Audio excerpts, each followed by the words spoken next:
I didn't mean to find it. If I'd stayed in my car for 10 more seconds, if I'd let the rain finish its tantrum before I ran up the stairs, if I'd remembered my umbrella instead of sprinting like an idiot, I would have walked into my brother's apartment dry, annoyed, and completely blind to the life he'd hidden in plain sight. But I was dripping, half laughing at myself, and when I shoved my shoulder into his door and the lock finally gave, the first thing I noticed wasn't the familiar smell of his laundry detergent or the stack of unopened mail on the counter.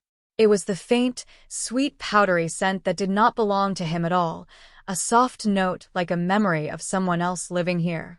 I froze right there in the entryway, the way you freeze when you realize you've stepped into a room where a conversation has just stopped. My brother, Evan, was 2 states away on a work trip. He'd called me that morning with that brisk, distracted tone of his, asking if I could swing by and grab a specific folder from his desk and water the plant he insisted wasn't dying. "It's not dead," he'd said, offended on behalf of a fern. "It just needs routine." Evan loved routine. Evan loved control. Evan loved being the guy who always had the answer. Evan did not, to my knowledge, love anything that smelled like that. I told myself it was the neighbor's detergent drifting through the hall, or maybe some air freshener he'd bought in a panic when our mother hinted she might visit. I kicked off my shoes, hung my wet jacket, and walked toward the living room. Everything looked normal. Too normal. The same neat couch. The same perfectly squared throw pillow that had never once seen a human actually relax on it. The same bookshelf arranged like a display in a store. Evan's apartment was always a little like a staged photo, as if he expected a camera crew to burst in and award him points for consistency. I went to the kitchen to find a glass of water because the rain had left me thirsty, and that's when I saw it, a single long hair on the counter, dark and glossy and definitely not Evan's. Evan kept his hair cropped short, no nonsense, a haircut that said he didn't have time for vanity. This hair said someone did. I stared at it, then forced myself to laugh under my breath. "Okay," I whispered to the empty room. "Either you're growing out a secret ponytail, or you have company." I wasn't the snooping type. I wasn't.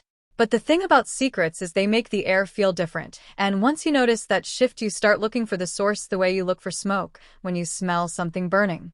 I walked toward his bedroom to get the folder from his desk, repeating to myself that nothing about this was my business, that adults are allowed to have private lives, that I was only here for a folder and a fern.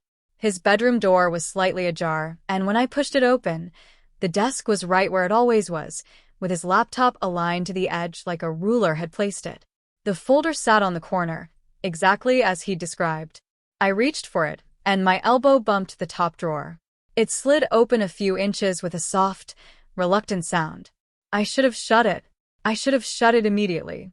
Instead, my eyes dropped to what the drawer revealed, a neatly folded piece of pale fabric, satin maybe, and beside it a small compact mirror with a brand name I recognized from the makeup aisle I never had the patience for. My hand froze on the folder. My pulse did that stupid thing where it decides to become the loudest sound in the room. There are moments when your mind tries to protect you by offering the simplest explanation first. Maybe Evan had a girlfriend. Maybe he'd let someone store things here. Maybe he was holding something for a friend. But the drawer wasn't messy. It wasn't temporary. It was curated, intentional, like everything else in his life. I set the folder down slowly, as if quick movement might trigger an alarm. I pulled the drawer open the rest of the way, telling myself I was only going to close it properly. That's all, just close it, be responsible. The drawer glided out, and suddenly the evidence of another world lay there like a stage set waiting for its actor. A lipstick, unopened. A brush wrapped in tissue. A little bottle labeled with a perfume name that sounded like a poem. Tucked beneath was a silk scarf, folded into a rectangle so precise it could have been ironed by an engineer. My throat went dry. It felt impossible that this belonged to Evan, and yet also impossible that it didn't. I stood there too long, staring as if the items might rearrange themselves into something easier to understand. Then my phone buzzed. I almost dropped it. The screen flashed with a text from an unknown number. "Hey, are we still on for tonight?" I stared at the message, then at the drawer, then back at the message. My first thought was wrong number. My second thought was that Evan had given out his number to someone I didn't know, which was normal. Evan didn't tell me everything. He didn't have to. But something about the timing, the way the message felt like a rope thrown through the crack I'd just opened, made my skin prickle. Another text arrived before I could decide whether to ignore it. "I've got the blue booth reserved. Just say you're L at the door." L. I whispered it like a test. L. It didn't sound like Evan. It sounded like someone else. I backed away from the drawer and shut it gently, as if I could put the secret back where it belonged, and for a few seconds I just stood there trying to breathe like a normal person. I told myself to grab the folder and leave. Water the fern. Go home. Forget this. But the unknown number, the reserved booth, the name L, kept tugging at me with a terrible, irresistible curiosity. Evan had always been private, but not mysterious. Not like this. He was the guy who called our mom every Sunday at the same time and paid his bills early and corrected my grammar like it was his hobby. When he'd moved out after college, he'd said he wanted space to focus, which we'd all accepted because that was Evan. Space. Focus. Routine. This drawer was none of those words. This drawer was a pulse. I walked to the living room and sat on the edge of his couch without leaning back, like the couch might judge me for wrinkling it. I opened my phone again and stared at the last message. A small part of me felt guilty for even holding it, for even letting my brain build theories. But a larger part of me, the part that had grown up with Evan and knew the way he'd smile politely while swallowing something heavy, felt a surge of worry so sharp it almost hurt. What if this wasn't harmless? What if he was in trouble? What if someone was manipulating him? The rational side of me knew I was spiraling. The emotional side of me remembered all the times Evan had shown up for me without questions, without hesitation, and it whispered, "Show up for him." I typed back with trembling thumbs. Still on. Running a little late. The moment I hit send, my stomach dropped as if I'd stepped off a ledge. I stared at the message in horror. What had I done? I didn't know who I was talking to. I didn't know what tonight meant. I didn't know what L meant. I had just impersonated my brother to a stranger. My phone buzzed almost immediately. "Okay. I'll be there. Can't wait to see you." The words shouldn't have made me feel anything, and yet they did. Not in a romantic way, not in a scandalous way, but in a way that made my chest tighten with the realization that my brother had a life I had never imagined, and someone in that life was waiting for him with excitement and trust. Trust. The thought of breaking that trust, of walking away and leaving this person in a blue booth wondering why L never showed, made my skin crawl. It would also mean leaving Evan's secret unattended, like a lit candle in an empty room. I got up and paced. I argued with myself out loud, quietly, like a person in a bad movie. No. Absolutely not. This is insane. I stopped pacing and stared at the closed bedroom door. But what if he needs help? I ran a hand through my hair, pulling at it hard enough to sting. He didn't ask you for help. He asked you for a folder. I returned to the desk, grabbed the folder, then hesitated. My eyes flicked to the drawer again. My hand moved on its own, opening it with a careful pull. The items lay there, silent. I picked up the compact mirror. It was smudged as if someone had used it recently. I turned it over. On the back, in tiny handwriting, there was a name. Eliana. Not Evan. Not even close. Eliana. I sat down at the desk, compact in one hand, folder in the other, and something inside me shifted from curiosity to strange, aching tenderness. Eliana wasn't a random nickname. It was a whole person. A whole identity. A whole life. I thought of Evan's stiff posture at family gatherings, the way he'd laugh at jokes a beat too late, the way he'd sometimes look at his reflection in the hallway mirror like he was checking that his face was still attached correctly. I'd teased him once in college, telling him he looked like he was always waiting for someone to grade him. He'd shrugged and said, "It's easier if you don't give people a reason." I hadn't understood then. I understood more now, and understanding made me afraid. If Evan had built a second life as Eliana, it meant the first life didn't fit the way everyone assumed it did. It meant he'd been carrying something alone. My phone buzzed again. "Bring your hair down. I like it that way." I stared at the message until the letters blurred. Hair down. Whoever this was expected Eliana to have hair. My eyes darted around the room, as if hair could be hidden in plain sight. Then I noticed the closet door, the sliding kind with mirrored panels. I'd never paid attention to Evan's closet before because it was probably full of identical shirts and perfectly arranged shoes. I stood, walked to it, and slid the panel open. At first glance, it looked normal. Button-downs, suits, hangers evenly spaced. But behind the row of dark jackets, tucked into the far corner like a secret behind a curtain, was a garment bag that didn't match the rest. It was pale and soft, not the sturdy black kind he used for his suits. My hands shook as I pulled it forward. The zipper hissed softly, and the world cracked open. Inside hung a dress. Not a costume. Not a joke. A real dress in a deep green that would catch light like water, with a waist that cinched and a skirt that flowed. Beneath it, carefully clipped, was a long dark wig sealed in a net, and below that, shoes in a box, heels with a modest height, not dramatic but deliberate. There was a second garment bag behind the first, then a third. My mouth went numb. I wasn't in Evan's closet anymore. I was in Eliana's. I backed away, dizzy. The mirrored closet panel reflected me. Soaked jeans, hair frizzed from rain, eyes too wide. I didn't look like someone capable of handling this. I looked like someone who had walked into a story already in motion. My phone buzzed again, impatient. "Now you okay?" I stared at the wig in its net. I didn't know what I was doing, but I knew one thing with sudden clarity.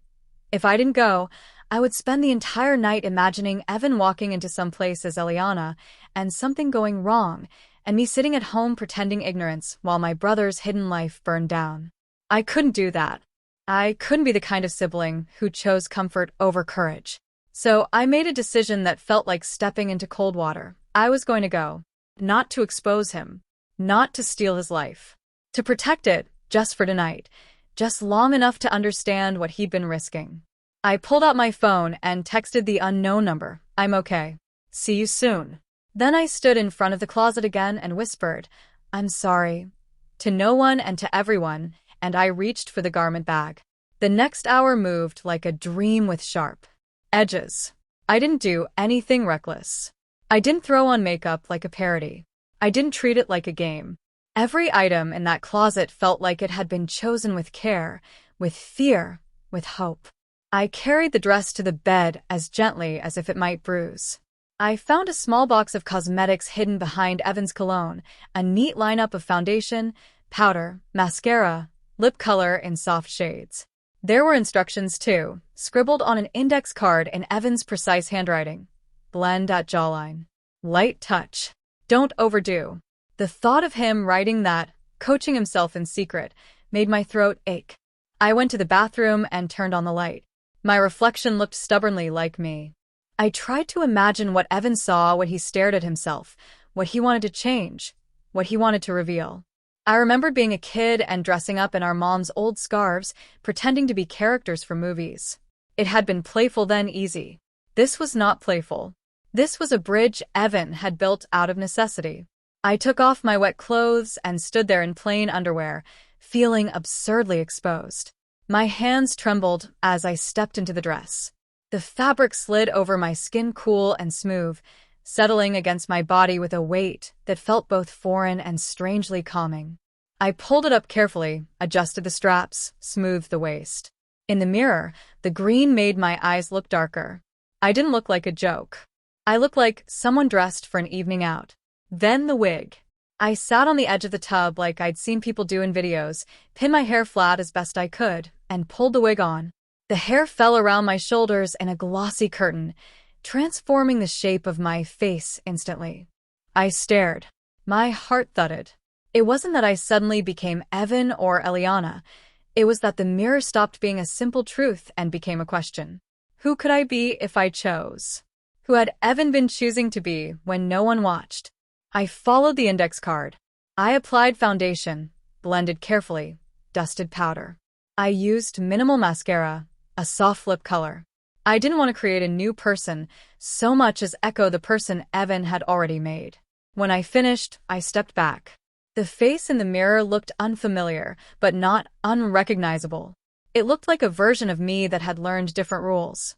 I swallowed hard and whispered, Eliana, testing the name the way you test a new pair of shoes. It fit awkwardly, but it fit. My phone buzzed. I'm here. The message was a hook in my ribs. I looked down at the heels in their box. I slid my feet into them and stood, wobbling, then steadied myself with a hand on the sink. My posture changed without me meaning it to, shoulders softer, chin slightly lifted. It felt like learning a language with my body. In the bedroom, I found a small purse tucked behind the garment bags. Inside was an ID card in a protective sleeve.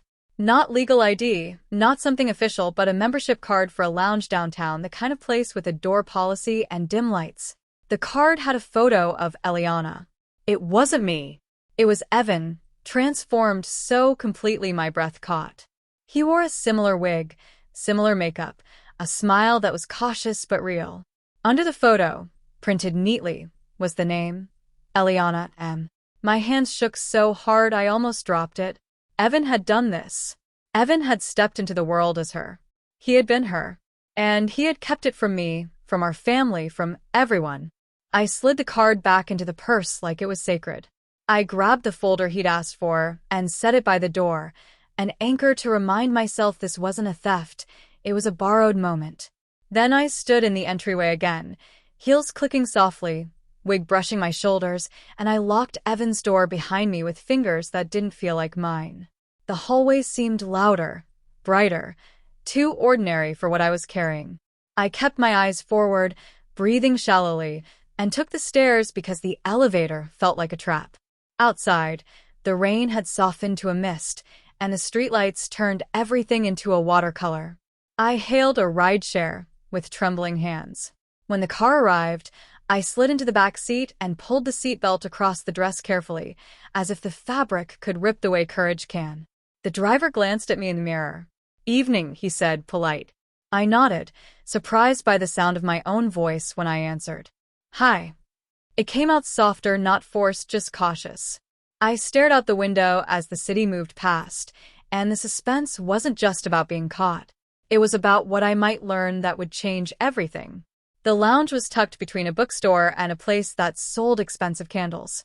The sign was discreet, a small light above a dark door. I stood on the sidewalk for a moment, letting my heart settle into something manageable. People walked by without looking twice. The world didn't split open. It just kept going. I approached the door, and a bouncer stepped forward, scanning me with professional boredom. "Name?" he asked. My mouth went dry. I lifted my chin the way the photo on the card did. "L," I said, and held out the membership card. He glanced at it, then at me. A beat too long. My lungs tightened. Then he nodded and stepped aside. "Have a good night." I walked in on heels that clicked like punctuation marks.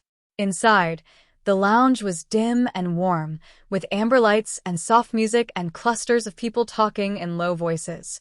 It wasn't a wild club. It was more like a refuge dressed up as a bar, the kind of place where you could exhale without announcing why. I realized, with a small shock, that Evan had chosen this place carefully. A hostess approached, smiling. "Eliana?" she asked, and hearing the full name spoken out loud felt like someone touching a bruise. I nodded. She led me through the room to a corner where a booth was upholstered in deep blue, like the text had promised. Someone was already there, sitting on the inside of the booth, hands wrapped around a glass. They looked up as I approached, and their face lit with relief and something like joy. They were around my age, maybe a little older, with kind eyes and a posture that leaned toward the world instead of away from it. "Elle," they said softly, standing. "You made it." My mouth opened, but no words came out. This person expected Evan. Expected Eliana. They expected a continuity I could only fake. I forced a smile, small and careful, and slid into the booth across from them. "Yeah, I managed. I made it." Their gaze flicked over me, not in a judging way, but in a noticing way, like they were reading a familiar story on my face. "You look different," they said, voice gentle. "New makeup." My stomach lurched. I nodded, a little too fast. "Just tried something." They smiled. "I like it. You seem tense." They leaned forward slightly. Are you okay? The question hit me harder than it should have. Are you okay? Not are you late, not why didn't you answer sooner, but are you okay? I swallowed, gripping the edge of the booth under the table. It's been a day, I said truthfully, even if not in the way they meant. They nodded with understanding that made me want to confess everything. Want to talk about it? I hesitated, then shook my head. Maybe later. A server appeared and asked for my order. I panicked because I didn't know what Eliana drank, what Evan chose here, what the routine was. I glanced at the person across from me for guidance. They said, she'll have what she always has, then looked at me and added, unless you want to try something new? The server waited. My cheeks warmed. What I always have, I said quickly, and the server nodded and left. The person across from me, my brother's friend, I assumed, maybe more, maybe not, I didn't know, settled back into the booth. I was worried, they admitted, when you didn't respond for a bit. I know you've been under pressure. Pressure. Evan always under pressure. I nodded slowly, letting them talk, letting the words fill in the outline of Evan's hidden life. They spoke about work stress, about family expectations, about the way Elle seemed to carry the weight of being two people. My chest tightened. They didn't say anything explicit or inappropriate. They spoke with care, with respect, like Eliana was someone they cherished and wanted to protect. Sometimes, they said, stirring their drink, I think you forget you're allowed to exist without earning it. I stared at them. The sentence felt like it belonged in Evan's drawer, tucked beneath the scarf. I caught myself, the wrong pronoun leaping out like a betrayal. The person's eyebrows lifted slightly. I coughed, heart racing. I corrected, forcing a shaky laugh. I forget. They didn't push. They just nodded and reached across the table, resting their hand palm up on the worn wood between us, an invitation, not a demand. I looked at their hand and thought of Evan, stiff and controlled, and wondered if he'd ever reached for the softness, and then yanked himself back in fear. I didn't take the hand. I couldn't, but I let my fingers hover near it for a moment, letting the gesture land. When my drink arrived, it was something simple, a sparkling water with a lime. Not alcohol. My relief was so strong, it almost made me dizzy. Evan, even as Eliana, stayed in control. Of course he did.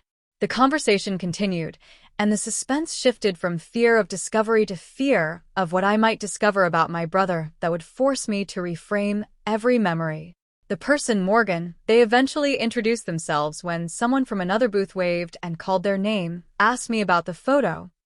I blinked. What photo? Morgan's expression grew serious. The one you posted last week. The one where you finally looked happy.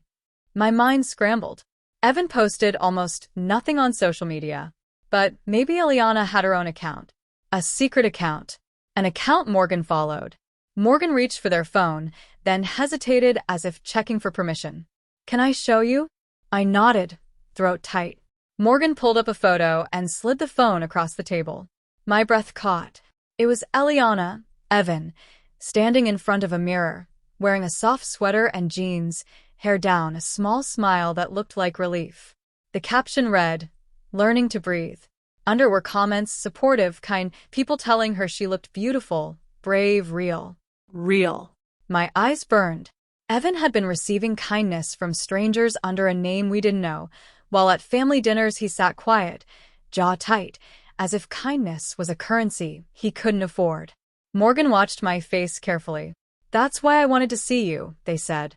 Because when you posted that, I thought, maybe you're getting closer to telling someone. Someone who matters. My heart hammered. This was it. The edge of the secret. Morgan leaned in. You don't have to be alone with it, they said softly. You don't have to keep splitting yourself in half. The words hit me like a wave. I stared at Morgan, then down at my hands, then at the purse on the seat beside me with Evan's card inside. I couldn't lie anymore. But I also couldn't expose him publicly. This wasn't a confession booth. This was someone who loved Eliana, and if I shattered that trust brutally, I would hurt more than Evan. I needed a third path, a careful path. I looked up and said quietly, Morgan, I need to tell you something, but I need you to promise you won't panic. Morgan's eyes widened. Okay. My voice shook. I'm not Eliana. Silence pooled between us, thick and dangerous. Morgan blinked once, slowly. What? I swallowed hard. My name is, I almost said my own name, then realized it didn't matter as much as the relationship. I'm Evan's sibling. Morgan's face drained of color. They looked around as if expecting cameras. Where is she? They whispered. The pronoun pierced me. She. Eliana, was she here? Morgan's fear made my guilt sharper. Evan is out of town, I said quickly, leaning in, lowering my voice. He asked me to come by his place for something, and I found his things. I got your messages. I didn't know what to do.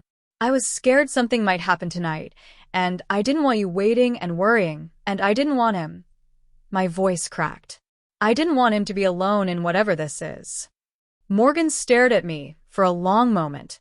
Then, their eyes glistened, not with anger, but with a kind of grief. You shouldn't have come, they said, voice shaking. Not like this. I nodded, tears threatening. I know. I'm sorry. Morgan pressed their lips together, breathing carefully, as if trying not to fall apart. Do you know what it takes for her to walk through that door? They whispered. Do you know how many times she's canceled because she couldn't bear the risk of being seen? And you just... Morgan's voice broke, and they looked away, wiping at their eyes with the heel of their hand. You just stepped into it. Shame burned through me. I didn't mean to steal it, I said. I'm not trying to. Morgan looked back at me, eyes sharp now. Then why are you here? The question was a blade. I could have answered selfishly. Curiosity, shock, confusion. But the truth, the most honest truth, rose up in my throat like a confession I'd been avoiding all my life. Because I love my brother, I said. And I think he's been living like he has to earn love by being perfect, by being one thing, and I found proof he's been carrying another self like contraband. I don't want him to feel like he has to hide from me. Morgan stared at me, breathing hard. The music in the lounge swelled and softened, a world continuing while ours cracked open. Morgan finally spoke, voice quiet. She's not contraband. I nodded fiercely. I know. I didn't mean. Morgan held up a hand. I'm not attacking you. I'm just protective. They looked down at their drink. I've watched her build herself out of tiny moments. A wig in a bag, a scarf in a drawer, a name whispered in a mirror. And every time she comes out, she's terrified. Not of strangers. Of people who are supposed to love Evan. My eyes stung. Like me. Morgan looked up. Maybe. Or maybe you'll be the first person who proves her wrong. The sentence hung there like a lifeline. My throat tightened. I want to, I said. I don't know how. Morgan exhaled slowly, the anger draining, leaving exhaustion. You can start by not doing this again, they said softly, gesturing to my dress, my wig. Not because you look bad. You don't. But because this is hers. It's his. It's theirs. And you can't learn it by wearing it for a night like a borrowed coat. I nodded, tears sliding down despite my effort to hold them back. You're right, I whispered. I'm sorry. Morgan reached into their pocket and pulled out their phone. I'm going to call her, they said, and my heart seized. No, I blurted, panic rising. Please don't, he's on a work trip, Hill. Morgan's eyes flashed. She deserves to know what happened. They paused, then softened. And you deserve a chance to tell her yourself, if you're brave enough. My hands shook. Brave enough. I stared at Morgan's phone, then at the blue booth, then at the dim room filled with people who looked comfortable in their own skins. I swallowed hard. Okay, I said. But, can I text Evan first? Morgan hesitated, then nodded. Yes. Tell him to call. Now. My fingers fumbled with my phone as if it had become too heavy. I opened my contacts, tapped Evan's name. My hands hovered. What do you say when you've stepped into your brother's hidden life and it fits in ways you didn't expect? What do you say when the secret isn't scandal but survival? I typed. I'm at your apartment. I found Eliana's things. I'm safe. Please call me ASAP. I hit send. The message looked unreal on the screen. Morgan watched me, expression tight, but not cruel. Then they extended the phone across the table. "She's going to answer," Morgan said. "Say what you need to say." My mouth went dry. Morgan tapped the screen. It rang. Each ring felt like a drum. On the fourth ring, someone answered, and a voice I recognized instantly said, "Morgan?" It was Evan's voice, but softened, pitched slightly higher, careful. "Eliana." My breath caught. Morgan said quietly, "Elle, there's something you need to hear." Morgan handed me the phone. My fingers wrapped around it like it was a live wire. "Hello," the voice said, cautious now. I swallowed hard. "Evan," I whispered, then corrected myself because the truth was complicated. "Eliana." Silence. Then, very softly, "Who is this?" My eyes burned. "It's me," I said, and my own name came out like a cracked note. Another silence, sharp and dangerous. I could hear breathing on the other end, controlled, careful. Then the voice tightened. "Why are you using that name?" My chest ached. "Because I found it," I said, voice trembling. "Because I found your things. I'm at your place. I'm wearing—" I stopped, shame flooding. "I shouldn't be. I'm sorry." The breathing on the other end quickened. "Are you alone?" Eliana asked, voice thin. "No," I admitted. "Morgan is here." I got messages and I panicked, and I didn't want Morgan waiting, and I didn't want you to be in danger, and I made a stupid choice. Eliana didn't speak for a long moment. When she finally did, her voice sounded like someone trying not to shatter. "You went into my apartment," she said. "You opened my drawer." I closed my eyes. "Yes." "You took my clothes," she said, each word a measured step. "Yes." "You came to my place," she said, and there was pain in the way she said it, pain threaded with humiliation. "Yes." Tears ran down my cheeks freely now. "I'm sorry," I whispered. "I didn't understand. I didn't know. And now I know, and I still don't understand enough, but I know you didn't do this as a joke. I know it matters." The line went quiet except for breathing. Then, in a voice so small it almost disappeared, Eliana said, "Do you think I'm disgusting?" The question punched the air out of me. My hand flew to my mouth. "No," I said immediately, fiercely. No. "God, no." My voice broke. "I think you're brave. I think you're real. And I think Evan has been so lonely trying to be what we expect." I heard a tiny sound on the other end, like someone swallowing a sob. "You shouldn't have seen," Eliana whispered. "I wasn't ready." My chest tightened. "I know," I said. "And I can't unsee it, and I can't undo what I did tonight, but I can do one thing now. I can tell you the truth. I'm not here to expose you. I'm here because I love you. Both of you. All of you. I don't want you to feel like you have to hide from me." Silence stretched. Then Eliana's voice came back, colder now, protective. "You say that now because you're shocked," she said. "Because you're in the middle of it. But when you go home and you think about Mom and Dad and the way people talk, you'll change your mind." I swallowed hard. "Maybe I'll be scared," I admitted. "But I don't want fear to be the thing that decides who gets to exist." Morgan's eyes on me were wet, quiet. I took a shaky breath. "Tell me what to do," I said to Eliana. To fix this. "Tonight. I'll do it. I'll leave. I'll lock everything back up. I'll never touch your things again. Just tell me what you need." For a long moment, Eliana said nothing. Then, in a voice raw with exhaustion, she said, "Go back to my apartment. Take off the dress. Put everything back exactly where it was. Don't look at anything else. And then sit down and wait for Evan to call you, because he will. And when he does, don't let him turn it into a joke or an apology. Make him listen." A sob rose in my throat. "Okay," I whispered. "I can do that." Eliana's breathing trembled. "And," she added, voice barely audible, "tell Morgan I'm sorry. I can't come tonight." I looked at Morgan, who nodded as if they already knew. "I will," I said. "Eliana, I'm sorry." The line went silent for a beat. Then, almost too quiet to catch, Eliana said, "Don't hate me." My heart clenched. I don't, I said. I won't. The call ended. I sat there for a moment, phone heavy in my hand, the lounge's warm noise pressing in around the fragile quiet we'd just made. Morgan watched me with a sadness that felt like wisdom. She's terrified, Morgan said softly. I nodded, wiping my face. So is he, I whispered.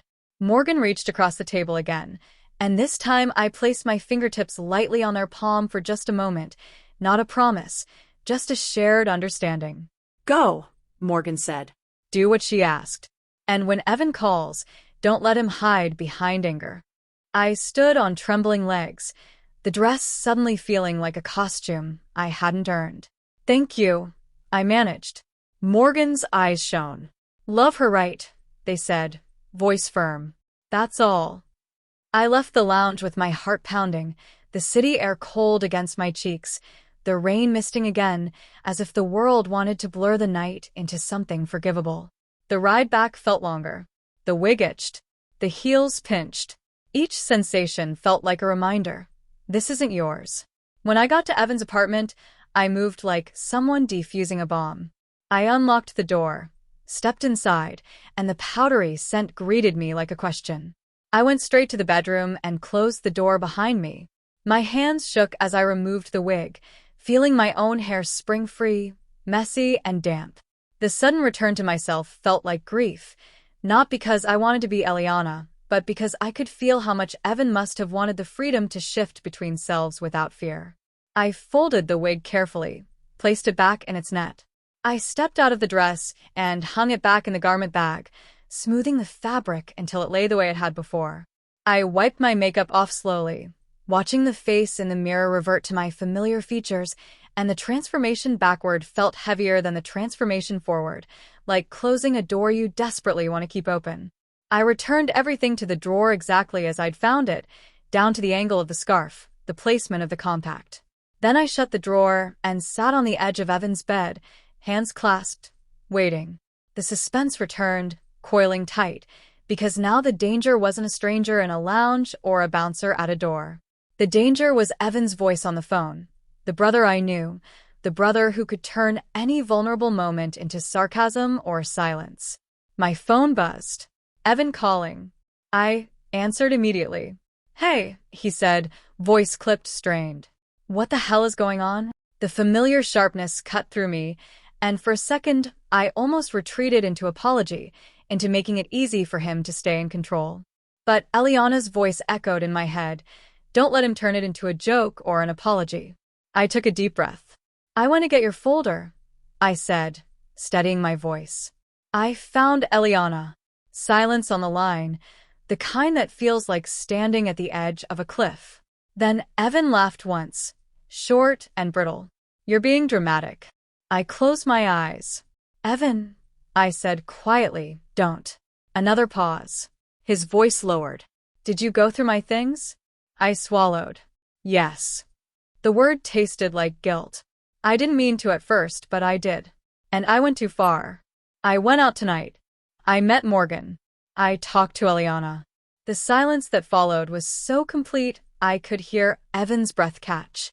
You what? He whispered, and the anger was there, but under it was something worse. Panic.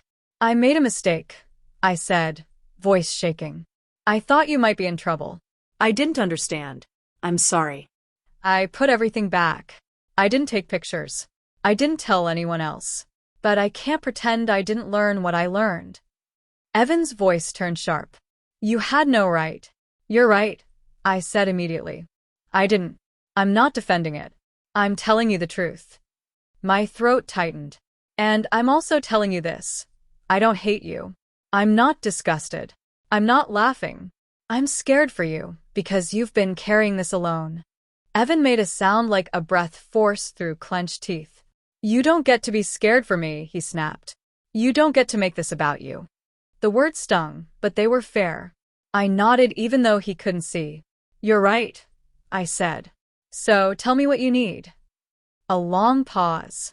Then Evan's voice softened, barely. What did she say? My chest tightened. She told me to put everything back, I said. And to make you listen when you called. Another long silence. Did she ask if you hated her? Evan's voice cracked on the last word. My eyes filled again. Yes, I whispered. And I told her no. Because it's true. Evan didn't speak for a moment. When he finally did, his voice sounded like someone standing in a doorway they've avoided for years. I didn't want you to know, he said quietly. I didn't want anyone to know. I can handle strangers. It's you. It's Mom. It's the people who think they already know what kind of person I am. I swallowed hard. What kind of person are you? I asked. Evan exhaled shakily. I don't know, he admitted, and hearing my brother say those words felt like watching a statue breathe. I know what I'm supposed to be. I know how to be competent. I know how to be the guy with everything together. And then there's her. His voice softened on the word. And when I'm her, I'm still me, but I'm not performing. Performing. The word hit me because I'd felt it tonight. How even in the dress I'd been hyper-aware of rules, of watching, of getting it right. How much worse must it be for him? Every day, performing Evan when part of him longed to be Eliana openly. Morgan loves her, I said quietly. Evan's breath caught. I know, he whispered, and that makes it scarier. I stared at the closed drawer, the secret tucked back into its careful square. Do you love her? I asked. The line went silent. Then Evan said, barely audible, yes. The simplicity of it broke something in me. Then you deserve to exist, I said, voice trembling. Both of you. All of you. Evan made a small, helpless laugh. You say that like it's easy. It's not, I admitted. I'm scared too. I'm scared of doing the wrong thing. I'm scared of hurting you. I'm scared of how Mom might react. Evan's voice tightened. Don't tell her. I won't, I said immediately. Not without your permission. This is yours. A pause. Then Evan asked, voice raw, did you look ridiculous? The question was so human, so painfully vulnerable, that tears spilled again. No, I whispered. You don't. You look like you, like someone who's finally allowed to breathe. Silence. Then Evan said, very quietly, I've been practicing my voice in the car. I closed my eyes, picturing him alone in a parked car, whispering a life into being between errands. I found your index card, I said softly. The one with blending notes. Evan let out a shaky breath that might have been a sob, might have been laughter, might have been both. Of course you did, he muttered. I'm so sorry, I said again, and this time it wasn't just for tonight. It was for all the nights he'd spent hiding. Evan was quiet for a long time. Then he said, I don't know what happens now. My chest tightened. Neither do I admitted. But we can start small. Like what? He asked, voice wary. I took a deep breath. Like you calling me Eliana when you need to, I said. Or, like me calling you that when you ask. Like you telling me what words feel safe. Like me learning how to support you without taking control. Evan's voice was a whisper. You do that? I swallowed hard. Yes, I said. If you want it. If it helps. I can't undo my mistake, but I can choose what kind of sibling I am after it. Evan exhaled slowly. I'm angry, he admitted. I'm terrified. I'm embarrassed. I know, I said. You can be all of that and still be loved. Another pause. Then Evan said, so softly I almost missed it. Morgan is okay? Morgan is hurt, I said honestly. But they're protective because they care. They told me to love her, right? Evan's breath trembled. They said that? Yes, I said. And I think they're right. The line was quiet. Then Evan's voice came back, steadier. Get the folder, he said, the professional tone creeping in like armor. I need it for tomorrow. I almost laughed through tears. It's by the door, I said. I'll bring it to you when you get back. Evan hesitated. Don't come to the airport, he said quickly. I can't, he stopped. I didn't push. Okay, I said. When you're ready. Another silence. Then, unexpectedly, Evan said, you didn't drink. It wasn't a question. It was an observation, almost relieved. I blinked. No, I said. Your usual was sparkling water. Evan exhaled a shaky laugh. Of course it was, he murmured. A pause. Thank you, he added, voice barely audible. For not making it dirty. I swallowed hard, understanding what he meant. Not turning it into something scandalous. Not reducing it to gossip or shame. It's not dirty, I said firmly. It's you. Evan was quiet for a long moment, and when he spoke again his voice had a softness I'd rarely heard. Put the plant near the window, he said. It droops if it doesn't get light. I blinked, heart aching at the normality offered like a bridge. Okay, I said, standing. I carried the fern carefully to the window, adjusting it until it caught the city glow. There, I whispered. Evan exhaled. I'll call you when I land, he said. And don't go in my room again. I won't, I promised. Unless you ask. The line went quiet, then Evan said, very softly, good night. It wasn't his usual brisk goodbye. It sounded like someone letting go of a breath they'd held too long. Good night, I whispered back. When the call ended, I stood in Evan's apartment. The dress hung back in its bag, the drawer shut, the secret restored but not erased. The suspense that had dragged me through the night didn't vanish. It transformed into something steadier, something like responsibility. I realized that living my brother's hidden life for a few hours hadn't given me ownership of it, but it had given me a doorway into empathy I couldn't unlearn. I sat on the couch. This time I let my back touch the cushion, daring to crease it, and I stared at the quiet room until my breathing slowed. In my mind I replayed Eliana's question. Do you think I'm disgusting? I replayed Evan's confession. I've been practicing my voice in the car. And I understood, with a clarity that made my chest ache, that the real transformation wasn't fabric or makeup or a wig. It was a person daring to exist in more than one shape. The next morning, the rain had stopped and the city looked scrubbed clean, like it wanted to pretend nothing dramatic had happened. Evan texted that he'd landed. Then, hours later, another message arrived from him that made my throat tighten. We need to talk when I'm home. Not on the phone. I can't do it on the phone. I stared at the words and felt that familiar urge to rush in, to fix it, to overstep again. Instead I typed back, whenever you're ready, I'll follow your lead. A minute later, he replied, thank you. 2 days passed. Every time my phone buzzed, my heart jumped. I didn't tell anyone. Not mom, not friends, not even the part of myself that wanted to turn the night into a story to process it. It wasn't mine to share. On the third evening, Evan called. I'm downstairs, he said. Can you come to the lobby? My pulse quickened. Yes, I said, grabbing my coat. I rode the elevator down with hands that wouldn't stop shaking. The lobby smelled like stale coffee and carpet cleaner, ordinary safe. Evan stood by the mailboxes, suitcase at his feet. He looked the same as always. Neat jacket, short hair. Posture straight. But his eyes were different. They were tired in a way I'd never seen, as if he'd spent the last 3 days not sleeping but negotiating with himself. When he saw me, he held my gaze like he was bracing for impact. I walked toward him slowly, stopping a few feet away so I wouldn't crowd him. Hi, I said softly. Evan nodded. Hi. We stood there, siblings in a lobby, surrounded by flyers and package lockers, and the distance between us felt like a mile. Evan cleared his throat. Did you tell anyone? He asked. No, I said. I won't. He nodded, a muscle in his jaw ticking. Morgan texted, he said, voice tight. They're upset. They were scared, I said gently. Evan's shoulders sagged a fraction. I know, he whispered. He looked down at his suitcase, then back up. I don't know how to do this, he admitted. The words sounded like defeat, like surrender, like honesty all at once. I took a slow breath. We can start with coffee, I said. Or a walk.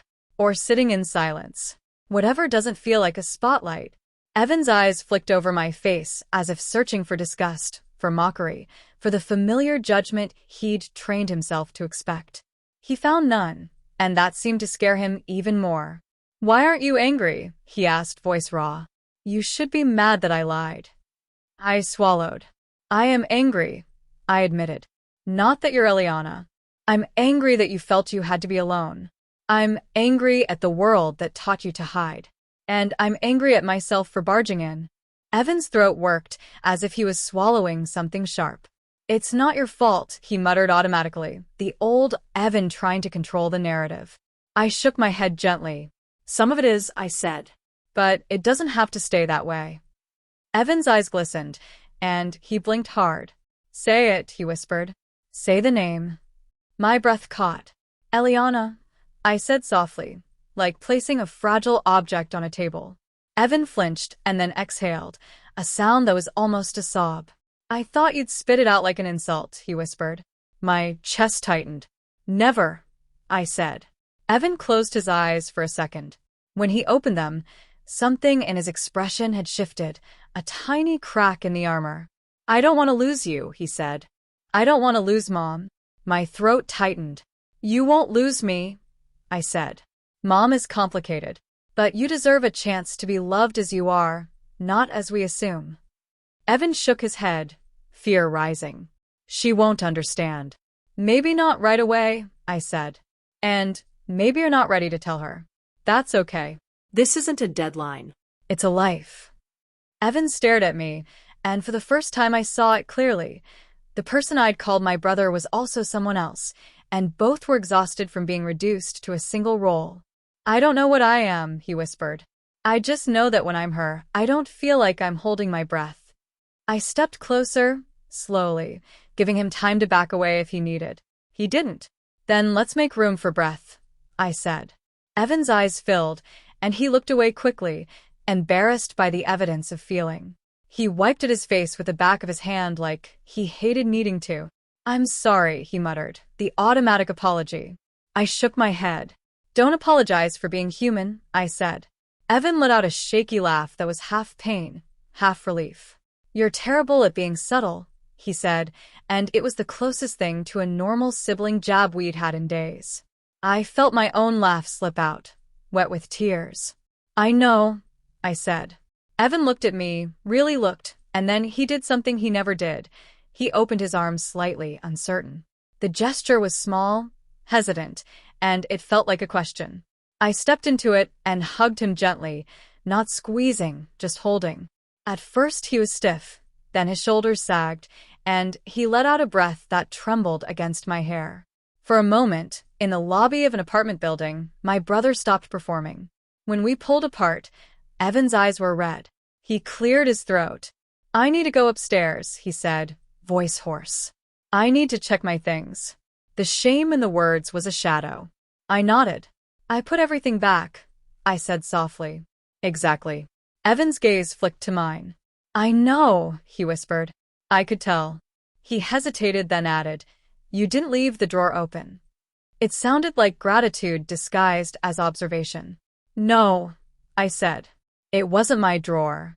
Evan swallowed hard, and for a second I thought he might shut down again, retreat into the safe, brisk version of himself. Instead, he said quietly, Can you come up? Not to look, just to be there. My chest tightened. Yes, I said.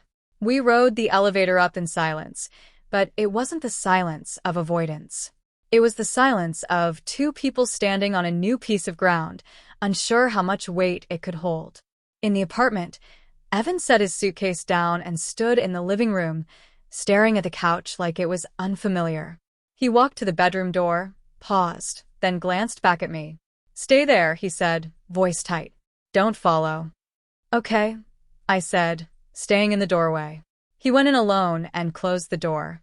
I heard drawers open, hangers shift, the soft rustle of fabric. I didn't move. I stared at the fern by the window, greener already, and I thought about routine, about light, about the way living things droop when they're kept from what they need. After a few minutes, the bedroom door opened. Evans stepped out. He looked the same, and yet his eyes were calmer, like he'd confirmed that his secret world hadn't been destroyed by exposure. He leaned against the wall, exhausted. She's still there, he whispered. I nodded. She is, I said. Evans stared at the floor. I don't know if I'm ever going to tell Mom, he admitted. I don't know if I can handle that. I took a slow breath. You don't have to decide today, I said. Evan's shoulders sagged. Morgan wants to see me, he said.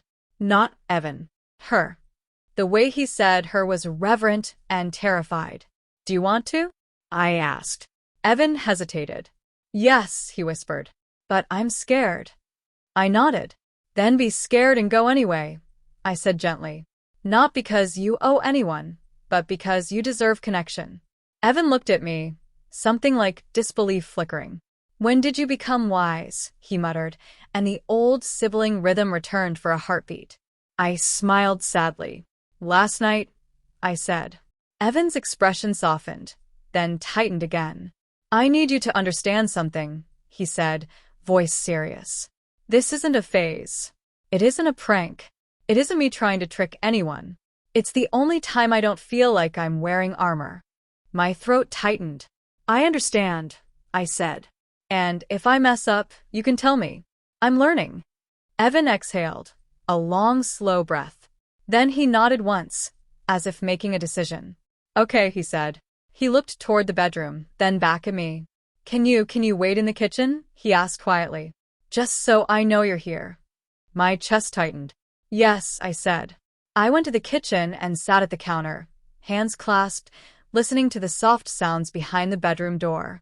This time, the sounds didn't feel like a secret being stolen. They felt like a life being assembled, piece by piece, with someone else in the apartment who wouldn't punish it. Minutes passed. My heart pounded anyway, because suspense doesn't vanish just because you choose love. It changes shape. The bedroom door opened again, and footsteps approached. I turned slowly, afraid of startling him. Evan stood in the doorway. He wore a simple sweater and jeans, not the dramatic green dress, but his hair, Eliana's hair, fell around his shoulders in a dark cascade, and his face held the soft touches of makeup that made his eyes look larger, gentler. He looked like the photo Morgan had shown me, learning to breathe. He didn't smile. He looked terrified. But he also looked present, like someone stepping into light after years underground. My breath caught. I didn't gasp. I didn't praise. I didn't turn it into a spectacle. I just looked at him the way I'd always looked at my brother when he was exhausted after a long day, with familiarity and care. Hi, I said softly. Evan's throat worked. His voice, when he spoke, was careful, slightly higher, practiced but trembling. Hi, he echoed. A long silence stretched between us. Then I said, gently, Do you want me to call you Eliana right now? Evan's eyes filled with tears instantly, as if the permission was a key turning in a lock. He nodded once, sharply, like admitting it might cost him. Yes, he whispered. I took a slow breath. Okay, I said. Eliana. The name landed in the kitchen like a candle lit in a dark room. Evan, Eliana, let out a shaky breath that sounded like relief and grief mixed together. I don't know what to do with my hands, she admitted, voice trembling. I swallowed hard, emotion swelling. You can just hold your mug, I said, reaching for one and setting it on the counter like offering an ordinary object to ground her. Tea. She nodded. I filled the kettle, moved carefully, letting the routine be the comfort it was meant to be. When I handed her the mug, our fingers brushed, and she flinched as if touch might expose her. I kept my movements calm, unhurried. She wrapped her hands around the warm ceramic and stared into it like it was a portal. I thought you'd laugh, she whispered. My throat tightened. I did a lot of things wrong, I said softly. But I'm not going to do that.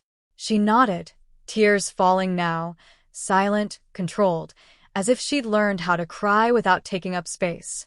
I leaned forward slightly. You're allowed to take up space, I said, voice firm but gentle. She looked up, eyes red. I don't know how, she whispered. I swallowed hard. Then we learn, I said. One night at a time. One conversation at a time. No deadlines. No performance. Just truth. She stared at me for a long moment, and then, slowly, her shoulders loosened, like a knot untying. Morgan likes my hair down, she said suddenly, the sentence absurdly ordinary, and it hit me like a miracle, a small preference, a small intimacy, a life detail spoken without flinching. I smiled, tears spilling again. It looks good down, I said simply. She let out a shaky laugh, half embarrassed. You met Morgan, she whispered, wonder and fear tangled. Yes, I said. They care about you. Her face softened on the word care, as if it was both comfort and danger. I don't deserve it, she murmured. I leaned in. You do, I said, and held her gaze until she couldn't look away. The last hook of suspense, the one that had kept me moving all night, loosened not because everything was solved, but because something had shifted permanently. My brother's hidden life was no longer hidden from me, and in that new reality, the question wasn't whether Eliana could exist. The question was how we would build a world around her that didn't require secrecy to survive. She took a sip of tea, hands still trembling, and for the first time that night I saw it.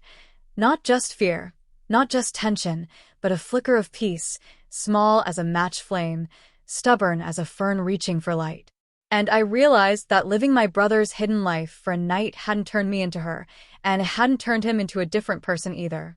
It had turned us both into something new, siblings who finally knew each other, not as roles, not as expectations, but as truth, fragile and fierce, held carefully so it could keep breathing until it learned how to stand in the open.